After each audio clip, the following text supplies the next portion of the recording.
بسم اللہ الرحمن الرحیم۔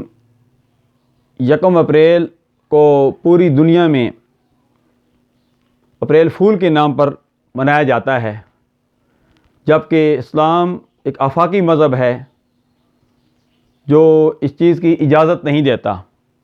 یہ یہود و نصارہ کی رسم ہے جو آج مسلمان بھی اس رسم کو ادا کر رہے ہیں۔ دوسرے آدمی جھوٹ بول کر، دھوکہ دے کر، مذاق کر کے دوسرے آدمی کو دھوکہ دیا جاتا ہے، جبکہ اللہ تبارک و تعالیٰ نے قرآن مجید فرقان حمید میں سورہ بقرہ آیت نمبر 208 میں فرمایا، یا ایھا الذین آمنوا ادخلوا فی السلم کافۃ ولا تتبعوا خطوات الشیطان انہ لکم عدو مبین۔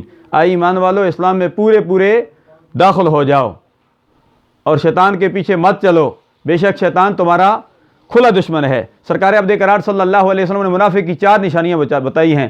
منافق کی 4 نشانیوں میں ایک نشانی یہ ہے کہ جب بندہ بات کرتا ہے تو جھوٹ بولتا ہے۔ تو اسلام ایک آفاقی مذہب ہے، اگر ہم جھوٹ سے اجتناب کریں گے ہم دنیا و آخرت میں کامیاب ہوں گے۔ آج کے اس دن کے موقع پر میں پوری دنیا کو، بالخصوص مسلمانوں کو یہ دعوت فکر دوں گا کہ تعلیمات مصطفیٰ صلی اللہ علیہ وسلم کے مطابق زندگی گزارو، جھوٹ سے اجتناب کرو۔ اللہ تعالیٰ ہم سب کا حامی و ناصر۔